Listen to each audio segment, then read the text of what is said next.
এই সপ্তাহ পুরাটা জুড়েই অনেক বেশি ঠান্ডা পড়েছে। বেশিরভাগই হচ্ছে -11, 16 এরকম থাকছে, 17ও থাকছে। পড়তেছে।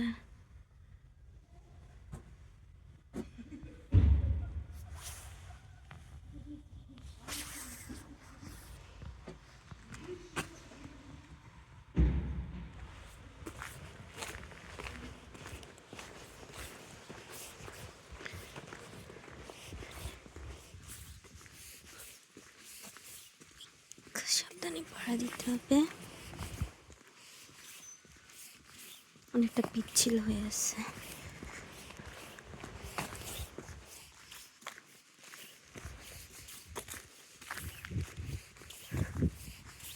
সকালে একবার পরিষ্কার করে গেছে এগুলো।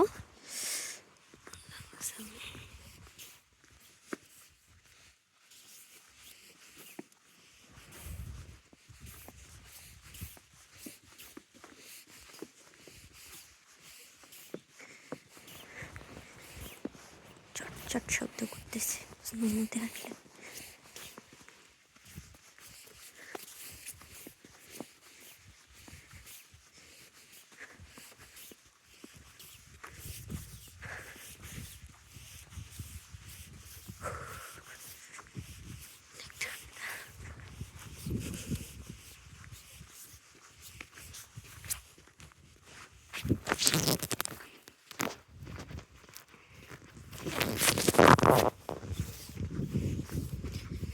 যে এখানে চারপাশে যে গাড়িগুলো দেখতে পাচ্ছেন, এটা হচ্ছে কিছু কিছু জায়গা হচ্ছে প্রাইভেট প্লেস। গাড়ি রাখা যাবে এমন জায়গায় কিন্তু গাড়ি রাখা হয়েছে, অন্য জায়গায় কিন্তু অ্যালাউ নাই গাড়ি রাখা। আশেপাশে বা দরজা বা এরকম কোনো জায়গায় যদি রাখে তখন আবার গাড়ি তুলে নিয়ে চলে যায়। যেখানে আর কি রাখা যাবে অ্যালাউ আছে ওইখানেই রাখতেছে সীমাবদ্ধ জায়গা। যেমন এই রোডটা স্পেস ফাঁকা রাখতে হবে। যে দেখেন রোড পরিষ্কার করে রাখছে, কিন্তু এই যে এটা ক্লিন করে গেছে গাড়ি। স্নো পড়তেছে এখন। এই যে এগুলো রোড পরিষ্কার করা হয়েছে, বিছা বিছা। বাস আসবে পরে।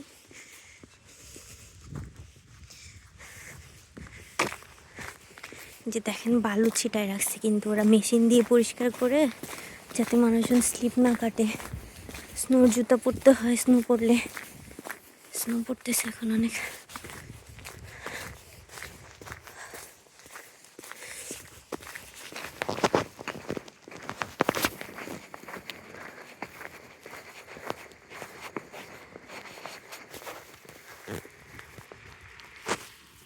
স্নো পড়তেছে এখন।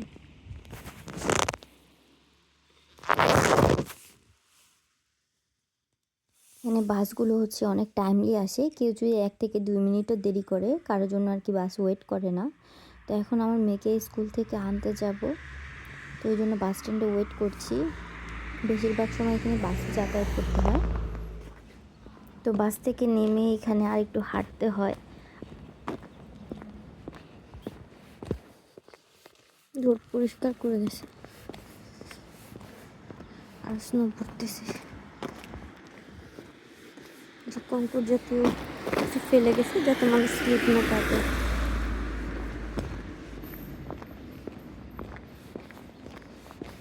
যে পানি জাতীয় কিছু দিয়ে গেছে যাতে হচ্ছে স্নো রোডের মধ্যে না জমে থাকে। স্নো পড়তেছে এখন।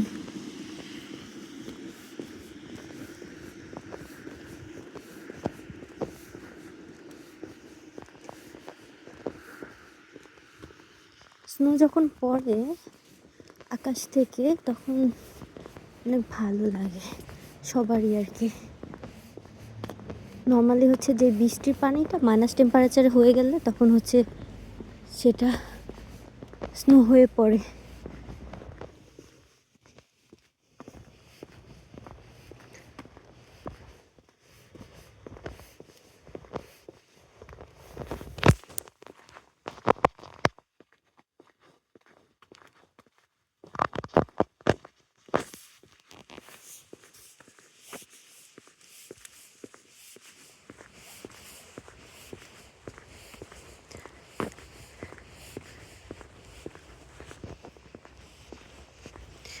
মাঝখানের যে লাল একটা রোড স্ট্রা আছে, রোড বেগ, এটা হচ্ছে ফারাড বেগ রোড কালার।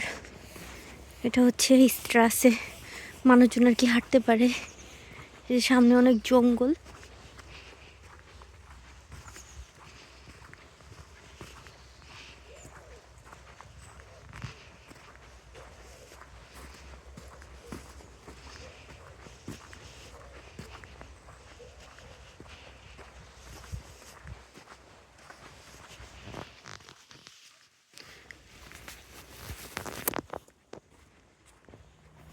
স্কুলের ভিতরে হচ্ছে ভিডিও বা অন্য কিছু অ্যালাউ না। তো আমার বাচ্চাকে নিয়ে এখন আমরা আবার বাসার দিকে রওনা দিচ্ছি। আর টুকটাক অনেক কিছুই লাগবে। ঠান্ডার মধ্যে বের হলে পুরাই প্যাকিং করে বের হতে হয়। তো এখনও স্নি পড়ছে। অতিরিক্ত স্নি পড়লে যদি বেশি আর কি কিছু অংশ বাইরে থাকে, হাত পা মুখ, তখন ঠান্ডাটা লেগে যায়। সকালে যখন অনেক বেশি স্নো ছিল, সব বাচ্চার বাবা মা কাঠের মতো এক ধরনের স্লিপিং যেটা আছে আর কি, বরফে চলে, আমি ছবি এখানে অ্যাটাচ করে দিচ্ছি। তো এই যে এইটাকে স্নিটেন বলে। তো এটাই করে বাবা মারা হচ্ছে বেশিরভাগই হচ্ছে অনেক স্নো যখন বেশি ছিল টেনে টেনে স্কুলে নিয়ে আসতেছিল। বেশিরভাগই বাবা মা হচ্ছে একই কাজ করছিল, যাওয়ার সময় একবার নিয়ে গেছে, আসার সময় একবার নিয়ে গেছে। সবাই অনেক ফান করছিল যতটুকু দেখলাম। আর স্কুলের মধ্যেও অনেক ছিল। তো স্কুলের ভিতরে ভিডিও করার অনুমতি নেই, সব সময় অনুমতি দেয় না। যখন অনুমতি দিতে হয় তখন হচ্ছে এক ধরনের পেপার লিখে সাইন করিয়ে তারপর হচ্ছে ওরা অনুমতি দেয়। তো যাই হোক, তো কোন অনেক পরিমাণ স্নো হয় তখন এরকম করে বাচ্চা কাচ্চাকে টেনে নিয়ে যায়। তো বাচ্চারা সবভাবেই অনেক ফান করে। তো ওদের স্কুলের ভিতরে আবার জঙ্গলের যে সাইড আছে ওদের ওখান থেকে নিয়ে গিয়েছিল স্নোম্যান বানানোর জন্য। তো খেলাধুলা করা ভালো, তবে হচ্ছে ঠান্ডা হোক যে হোক সব ওয়েদারের মধ্যেই বাচ্চাদের খেলতে দেয়।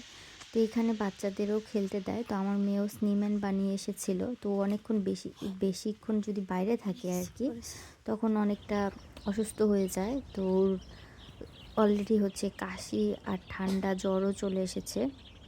তো তখন অনেক দিন আবার সাফার করতে হয়। এখানে হচ্ছে ডেইলি স্কুলে যেতে হয়, কিন্তু সিক থাকলে তখন আবার সিক লিভ নিয়ে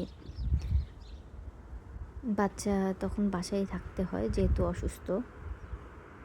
আর সুযোগ পেলেই হচ্ছে সে একটা লাঠির মতো দিয়ে জায়গায় জায়গায় অনেক কিছু বানিয়ে রাখে, এটা তার অনেক ভালো লাগে।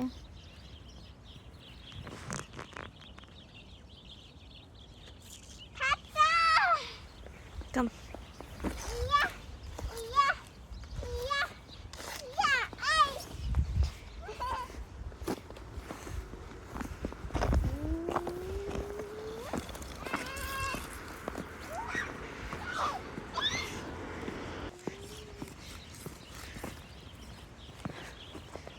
চলো, স্নো জোরে পড়তেছে, তাড়াতাড়ি যেতে হবে আমাদের।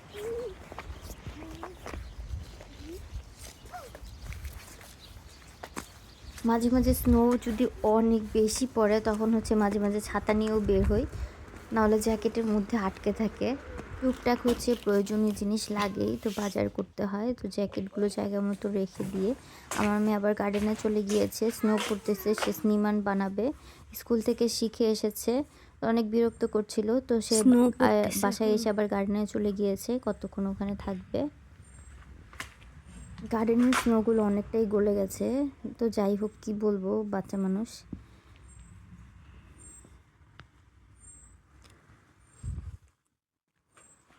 ঠান্ডা অনেক বেশি বাইরে, যার কারণে মাফলার কয়েকটা দিতে হয়। আর আমি তো হচ্ছে হিসাব পিন অনেক ব্যবহার করি, এখানে এসেও ব্যবহার করি। এটা ছোট্ট একটা ক্রাফটের মতো বানিয়েছিলাম, এটা খুব ইজি হয়। আমি পিন অন্য সময় খুঁজে পাই না, যার কারণে এটা থাকার কারণে একটু ইজি হয়েছে। অনেক বেশি থাকলে বাসায় আসার পরে এগুলো অনেকটা কাদা কাদা হয়ে যায়, খুবই বাজে অবস্থা হয়। তো জুতার সাথে জুতাগুলো রেখে দিলাম। আর এখানে দেখেন অনেকটা কাদা কাদা হয়ে গেছে, এটা নর্মালি সব বাসায় এরকম হয়ে থাকে, যে অবস্থা বাইরে স্নো হয়ে আছে। এটা একটু ক্লিন করবো। আমার মেয়ে আবার নুডলসের আবদার হয়েছে, তো তাকে আবার একটু নুডলস দিলাম। এটা অনেকটাকে স্যুপ নুডলস বলে আর কি। তো একটু ট্রাই করেছি আর কি, যাতে একটু টাইমলি দেওয়ার। প্যাকেটের যে মশলা যেগুলো আছে সবগুলো দিয়ে দিয়েছি একসাথে। এটা একটু কিছুক্ষণ রান্না করতে হবে, রান্না করলে আর কি এটা ছেড়ে দিবে। আর অনেক ঠান্ডার মধ্যে একটু স্যুপ টাইপের নুডলস খেতে ভালো লাগে, তো আমি এটা তুলে দিয়েছি। আর আমার কিছু অংশ রেখে ওটা একটু কাঁচামরিচ দিয়ে দিয়েছি। আমার একটু কাঁচামরিচ একটু ঝাল খেতে ইচ্ছা করছিল, আর এখানে কাঁচামরিচগুলো অনেক ঝাল ছিল। অনেক ঠান্ডার মধ্যে এখন একটু গরম এগুলো খেতে একটু ভালোই লাগছে, গলায় একটু আরাম পাওয়া গেছে। তো ঠান্ডার মধ্যে একটু গরম গরম খেতে ভালোই লাগে। একটা মানুষের ডেইলি লাইফে তো সব কাজই থাকে, বাংলাদেশে যেমন সবাই কাজ করে, অনেক কিছুই করে, এখানে হচ্ছে পার্থক্য, সবার একা সব কিছু করতে হয়, মেনটেন করতে হয়। আর এখানে তো আমি সব কিছু এখানে দেখাবো না ভিডিওর মধ্যে, টুকটাক কিছু অংশই আমি আপনাদের সাথে শেয়ার করি। তো এটাই আজকের আমার ব্লগ ছিল, ছোট ছোট অনেকগুলো অংশ আমি আপনাদের সাথে শেয়ার করার চেষ্টা করেছি। আর কোনো ভুল ত্রুটি দেখলে অবশ্যই ক্ষমার দৃষ্টিতে দেখবেন। আর কোনো সাজেশন থাকলে আপনারা হচ্ছে কমেন্ট বক্সে লিখতে পারেন। আর কোনো কিছু জানার আগ্রহ থাকলেও আপনারা জানাতে পারেন, আমি ইনশাল্লাহ জানানোর চেষ্টা করব। তো সবাই ভালো থাকবেন, সুস্থ থাকবেন, আর আমাদের জন্য দোয়া করবেন। আল্লাহ হাফেজ।